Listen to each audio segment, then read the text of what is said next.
People always think the loudest lie wins, but out in a Louisiana marsh, the water remembers exactly where every property line begins. The first shotgun blast rolled across the fog just before sunrise, low and hollow, followed by the unmistakable chorus of startled mallards lifting into the gray sky. I cut the throttle on my aluminum skiff and let it drift through the cattails, the smell of damp earth, river mud, and cypress hanging heavy in the cool morning air. Every ripple carried sound farther than people realized, and that was exactly how I heard them laughing long before I saw them. As the fog slowly peeled away, 3 camouflaged duck blinds emerged from the reeds like they had always belonged there. Expensive decoys floated across my water. Fresh boot prints covered my shoreline. One polished sign had been hammered into the soft ground overnight. Community waterfowl access. I stared at those words for several seconds before my eyes drifted toward the white SUV parked beside the levee. The familiar HOA logo on the driver's door practically glowed against the morning mist. That's when I smiled, because every single movement those people made had already been recorded from 3 different angles. My name is Darius Holloway, and my family has owned these 6,200 acres of marshland longer than the subdivision behind me has existed. My grandfather bought this property after returning from World War II, back when developers laughed at the idea of paying money for wetlands. They saw mosquitoes, mud, and flooded timber. He saw living water. My father spent 40 years restoring broken levees, planting native grasses, and rebuilding nesting habitats that storms had washed away. By the time I inherited the land, every sunrise here sounded like a symphony of wings cutting through cold air. This marsh wasn't just real estate.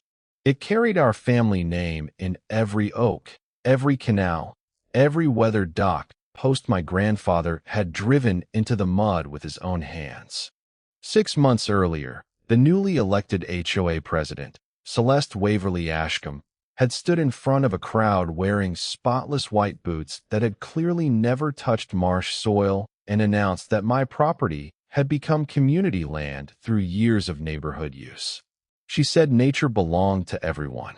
She smiled while saying it, the kind of smile that looked warm until you noticed it never reached her eyes. I didn't argue. I didn't raise my voice. I simply watched people begin treating my family's marsh as if ownership could be rewritten by confidence alone, because sometimes the strongest evidence isn't what you collect after someone breaks the rules. Sometimes it's what you quietly allow them to reveal all by themselves. The first time Celeste visited my property, she arrived wearing designer sunglasses, spotless hiking boots, and the kind of confidence that only comes from people who have never been told no. She stepped out of her luxury sport utility vehicle carrying a glossy subdivision brochure instead of a survey map. The breeze carried the scent of wild iris and fresh water as she looked across thousands of acres without asking a single question about the land itself. She talked about paddle trails, family recreation, neighborhood events, and increasing property values. I listened quietly while a great blue heron landed less than 50 yards away, completely ignoring her presentation. Around here, wildlife has better judgment than most people. I explained that every canal, every island, every narrow channel had been documented through county records, federal wetland conservation agreements, and 3 generations of carefully maintained deeds. She barely glanced at the paperwork before folding her arms with a polite smile that felt rehearsed. According to her, the neighborhood had enjoyed informal access to portions of the area for years, and that somehow transformed private ownership into shared community space. It sounded ridiculous, but she said it with such certainty that several board members standing behind her nodded, as though repeating it could make it legally true. I remember the wind pushing across the tall reeds while distant birds skimmed low across the water, completely unaware that a debate over imaginary boundaries was unfolding beneath them. My grandfather used to tell me that marshes reward patience because they reveal everything in their own time. You cannot rush the tide, and you cannot force nature to ignore the truth. Those words stayed with me long after everyone climbed back into their vehicles. Over the following weeks, I noticed little changes that most people would have dismissed. Fresh tire tracks appeared along an old maintenance road that only my family had ever used. Bright ribbons began showing up on trees near internal channels. Small wooden stakes appeared where no survey crew had ever requested permission to work. Then colorful maps started circulating through the subdivision, replacing clearly marked property lines with cheerful illustrations of picnic areas, observation points, and canoe routes. Someone had even given different names to places my family had called by the same names for decades. Holloway Bend suddenly became Blue Heron Crossing. Cypress Cut transformed into Community Canal. Every change seemed harmless by itself, but together they painted an entirely different story, one where history quietly disappeared beneath fresh ink and attractive graphics. That was when I stopped trying to convince anyone with words, because people determined to rewrite ownership rarely abandon the fantasy on their own.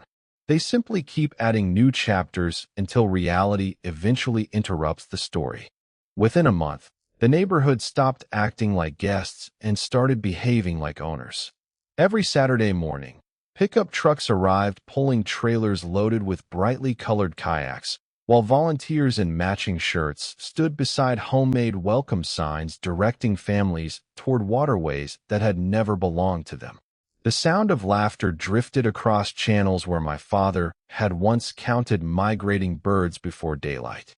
Couples paddled past weathered dock posts my grandfather had driven into the mud decades earlier, smiling for photographs beneath captions celebrating their amazing community discovery. Then the first confrontation happened.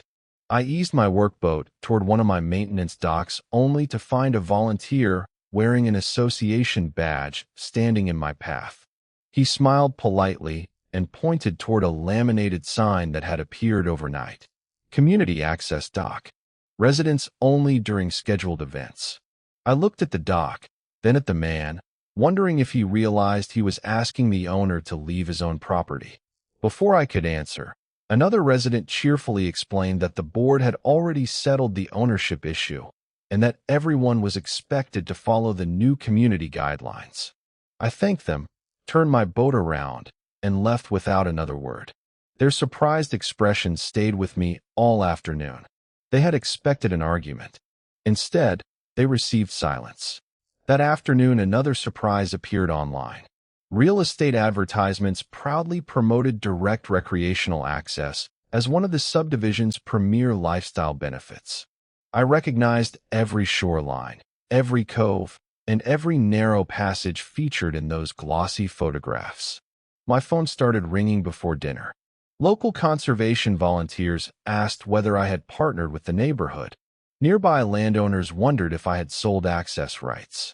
Even an old family friend who had trapped crawfish with my father called simply to ask why strangers were advertising land that still carried the Holloway name. I answered every question the same way.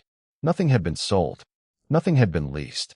Nothing had changed except the story people had started believing. Over the following weeks, more signs appeared beside old trails. Decorative bird identification markers lined familiar routes, and printed neighborhood rules quietly instructed visitors where they could launch boats, gather for events, and enjoy shared natural resources. Every new edition pushed the fiction a little further.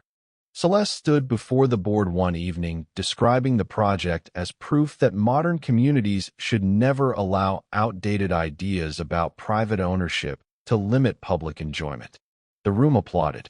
I remained in the back, saying nothing. Confidence has a strange habit of growing louder whenever nobody challenges it. And I had already learned that people who convince themselves they own something usually make far bigger mistakes than people who know they never did. By early fall, the situation had crossed a line that even the most optimistic neighbor should have questioned. The first wedding photographer arrived before sunrise, setting up expensive cameras beside one of the quiet inlets where my grandfather used to drink coffee after checking water levels. A week later, guided paddle tours appeared, complete with matching shirts, printed maps, and smiling volunteers welcoming visitors as though they had managed the place for years. Every weekend brought another event. Picnic tables appeared beneath ancient live oaks. Decorative lanterns hung from old branches before evening gatherings. Floating markers outlined beginner canoe routes through channels that only local fishermen had known for generations. Then the electronic notices started arriving. Several residents forwarded emails from the Homeowners Association announcing unrestricted seasonal access to what Celeste proudly described as shared conservation space. Another newsletter introduced a new list of community rules, including designated launch areas, approved gathering locations, quiet hours, and volunteer supervisors responsible for keeping activities organized. I read every page twice. They were not simply encouraging recreation anymore. They were creating regulations for property they had absolutely no authority to manage. One Saturday afternoon, I watched a young couple unload their canoe near an old maintenance ramp my family had used for decades. Before they reached the water, an association volunteer politely stopped them, checked their resident wristbands, and reminded them that only approved participants could enter through that location. I almost laughed. The actual owner stood less than 100 yards away, while someone appointed by the Homeowners Association enforced imaginary rules on land that had never belonged to them. The air still carried the familiar scent of freshwater plants and warm pine, now mixed with sunscreen, grilled food, and expensive perfume drifting across weekend gatherings. Overhead, a small drone captured sweeping aerial footage before returning toward the subdivision. 2 days later, the same footage appeared inside a polished promotional video advertising an outdoor lifestyle that had been built entirely around my family's property. Celeste accepted praise with effortless confidence during every board meeting, telling residents that successful communities evolve beyond outdated ideas of individual ownership and embrace resources that benefit everyone. Applause filled the room each time she finished speaking. I quietly saved every newsletter, every email, every online advertisement, every promotional video, and every photograph into neatly organized folders. Friends kept asking why I refused to challenge her publicly. My answer never changed. There is no advantage in stopping someone halfway through a mistake. The bigger the performance becomes, the more witnesses it creates. And by then I could already see that Celeste was no longer building a neighborhood project. She was building a paper trail that would eventually tell the entire story without needing a single word from me. Late October arrived with cooler mornings, and that was when the entire story finally revealed its real purpose. While organizing copies of neighborhood newsletters in my office, I noticed a bright gold banner stretched across the top of the association website announcing an exclusive waterfowl heritage weekend. Curious, I opened the page and immediately felt my eyebrows rise. Professional photographs filled the screen. Premium sunrise blind package. Guided duck hunt experience. Reserved shooting locations. Equipment rentals. Private boat launch access. Every package carried a different price, complete with online payment, reservation confirmations, and limited availability notices encouraging people to book before spaces sold out. The names had been changed, but the locations were unmistakable. My grandfather's old Willow Point had become Sunrise Blind No. 3.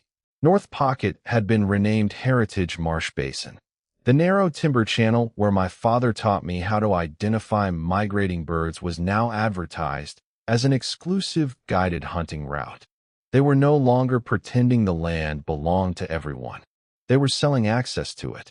I quietly downloaded every web page before printing reservation receipts, promotional photographs, liability waivers, payment confirmations, email announcements, and published schedules. Then I archived earlier versions of the same website, preserving every update before anyone could quietly erase it later. The deeper I looked, the more remarkable the operation became. The Homeowners Association appeared as the official event organizer. Guests from outside the subdivision were encouraged to register. Limited premium packages promised exclusive access to carefully selected hunting locations. Everything was organized with remarkable confidence. Nothing mentioned the Holloway family. Nothing acknowledged recorded deeds resting inside the parish archives. Every sentence assumed authority that had never legally existed. I leaned back in my chair and listened to the steady ticking of the old wall clock while late afternoon sunlight reflected across the quiet water outside my office window. Migrating ducks circled overhead exactly as they had every autumn since I was a child. Nature had followed the same rhythm for generations. Only the advertising had changed. That realization settled over me with unexpected calm. Casual recreation might still be dismissed as misunderstanding. Selling organized access, collecting payments, publishing reservation schedules, and inviting paying guests created something entirely different. Every transaction became another page in a paper trail. Every reservation created another witness.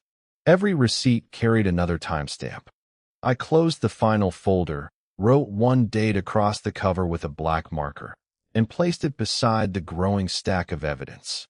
I still made no phone calls. I still filed no lawsuit. Instead, I simply waited for the weekend they had spent months promoting, because sometimes the strongest evidence is not what people hide. It is what they proudly advertise to the entire world. The reservation list filled faster than I expected. By the middle of the week, every premium slot had been marked sold out, and the association proudly announced that guests from neighboring communities would also be attending. They promoted the weekend as their biggest outdoor success of the year, thanking volunteers for expanding recreational opportunities that supposedly belong to everyone. I read every announcement twice before saving another copy. Confidence had turned into celebration, and celebration usually made people careless. I spent the next several days doing almost nothing that anyone would notice. Fresh batteries went into every trail camera. Memory cards were replaced with empty ones. Timestamps were synchronized down to the second. My small observation drone completed short flights each evening, quietly confirming that every visible boundary marker remained exactly where licensed surveyors had placed them years earlier. I also walked the interior channels carrying nothing more than a notebook and a handheld positioning unit, verifying coordinates that had already been confirmed countless times before. Familiar sounds followed me everywhere. The gentle rustle of reeds brushing together, the distant splash of fish near submerged timber, the soft whistle of autumn wind sliding through the cypress canopy. Every detail reminded me why my family had protected this place for generations. Meanwhile, the association continued advertising the event with increasing enthusiasm. They posted countdown graphics across social media, encouraged participants to arrive before daylight, and reminded everyone to check in at the temporary registration tent that volunteers planned to assemble near the Eastern Access Road. Registration, parking assignments, equipment staging, safety briefings. Every organized step generated another layer of documentation. That was exactly what made the situation so remarkable. Nobody was hiding anymore. Everything happened in public, complete with photographs, schedules, receipts, and cheerful announcements thanking organizers for their hard work. Late Friday afternoon, I drove past the subdivision entrance and noticed decorative banners welcoming visitors to the weekend experience. Volunteers unloaded folding tables while delivery trucks dropped off bottled water, printed maps, and bright directional signs. Celeste stood near the entrance greeting everyone with effortless confidence, shaking hands and posing for photographs as though she were hosting a civic celebration. She looked directly at me as I drove by and offered a friendly wave. I returned the gesture with the same calm expression I had worn for months. There was no reason to interrupt anyone. Every plan had already been published. Every invitation had already been accepted. Every location had already been identified. All that remained was for the first participants to arrive exactly where they believed they had permission to be, because sometimes the strongest case is built not inside a courtroom, but through ordinary moments where people voluntarily confirm every fact you have patiently documented from the very beginning. Long before daylight, I eased the skiff into the narrow channel without turning on a single spotlight. The current carried me silently beneath overhanging branches while a thin layer of mist drifted just above the surface. Somewhere ahead, truck doors closed one after another, followed by the muffled sound of friendly conversation and the clatter of equipment being unloaded. The event had begun exactly on schedule. I checked the time against the synchronized clock on my dashboard and smiled. Every camera placed along the access routes was already recording. The observation drone lifted smoothly into the cool morning air, climbing high enough to remain unnoticed while capturing a clear view of every vehicle entering the property. On another screen, trail cameras quietly documented participants following the temporary directional signs the association had installed the previous afternoon. Nobody appeared uncertain about where they were going. Volunteers confidently welcomed each arriving guest, checked printed reservation lists, handed out color-coded wristbands, and pointed toward designated launch areas that existed entirely within my recorded boundaries. The organization was almost impressive. Folding tables displayed registration forms. Portable signs listed schedules for orientation, safety reminders, and departure times. A volunteer even reminded visitors to respect the beautiful community conservation area, repeating the same phrase that had appeared for months across advertisements and newsletters. I remained exactly where I was, watching everything unfold through live camera feeds while the first hints of sunrise slowly colored the eastern sky. The smell of wet leaves drifted across the water as distant birds began calling from hidden nesting areas. Every natural sound blended with cheerful voices echoing from people who genuinely believed they had arrived at an authorized event. That belief was about to become the most important piece of evidence in the entire case. Shortly after sunrise, several marked vehicles rolled quietly toward the designated meeting point from different directions.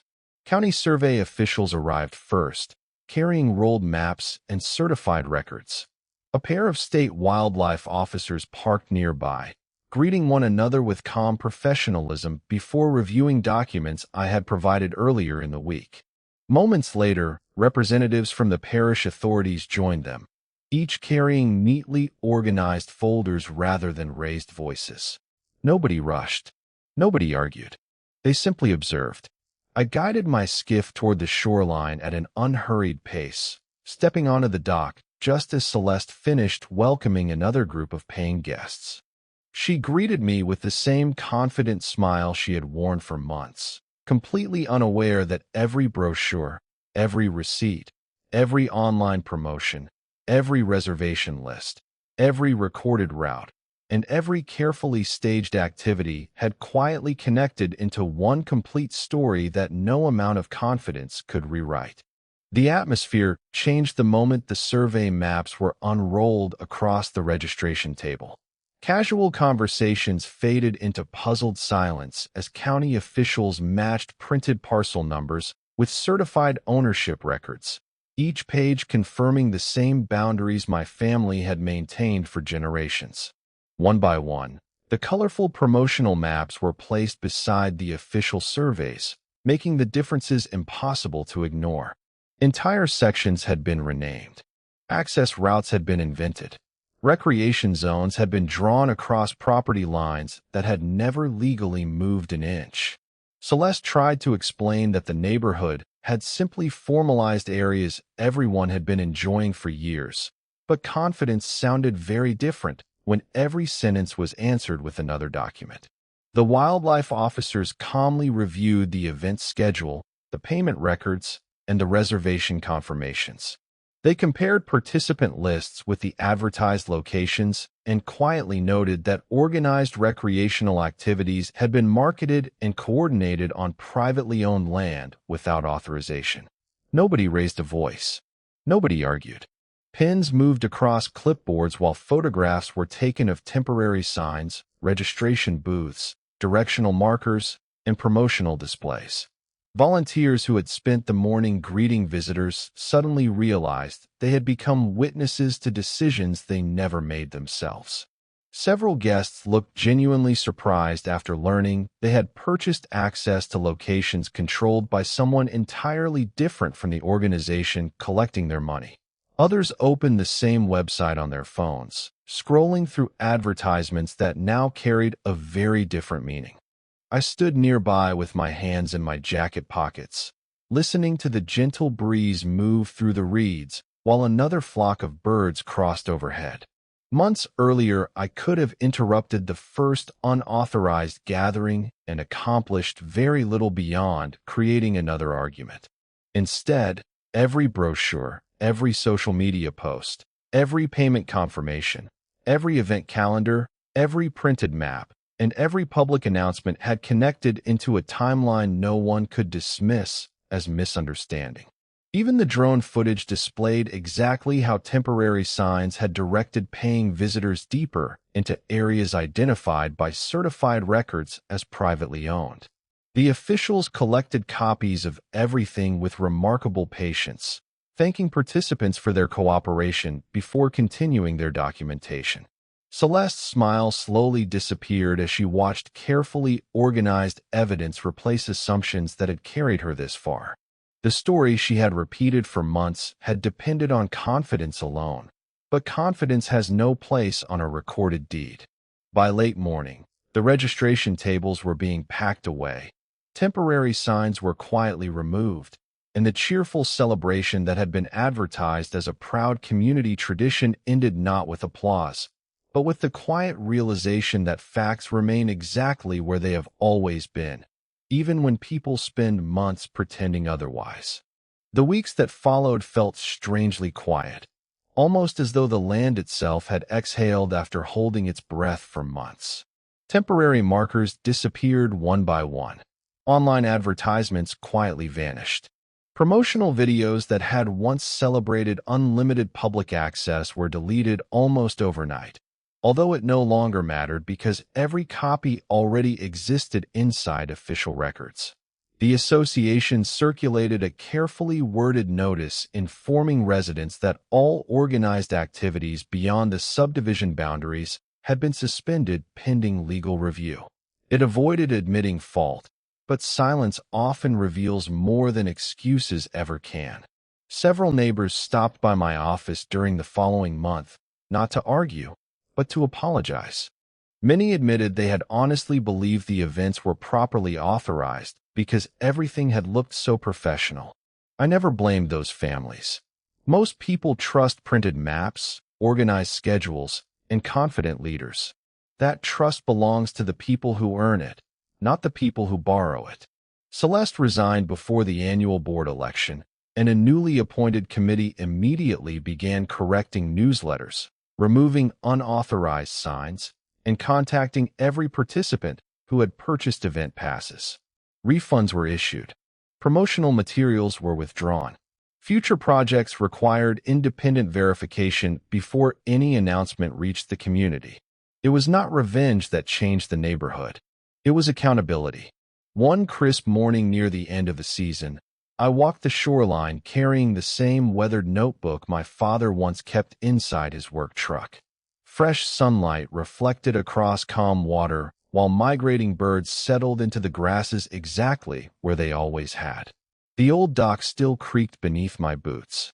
The wooden posts my grandfather drove into the ground decades earlier still stood exactly where he left them. I replaced one final sign near the entrance, simple black letters on a cedar board that read, "Private Conservation Property. Authorized access only." It was smaller than the colorful displays that had covered the area for months, but it carried something none of those polished banners ever possessed. It carried the truth. As I tightened the last stainless steel bolt, a gentle breeze rippled across the water, erasing the final wake from a passing boat within seconds. My grandfather used to tell me that water never argues with anyone. It simply follows the boundaries that already exist. Standing there, listening to distant wings moving across the morning sky, I finally understood exactly what he meant. Titles can be challenged. Stories can be rewritten. Signs can be replaced. But honest ownership, supported by patience, careful records, and quiet determination, has a way of enduring long after loud assumptions disappear. Justice does not always arrive with dramatic speeches. Sometimes it arrives one document at a time, one careful decision after another, until the truth becomes impossible for anyone to overlook, and the only thing left echoing across the landscape is the sound of nature continuing exactly as it always has.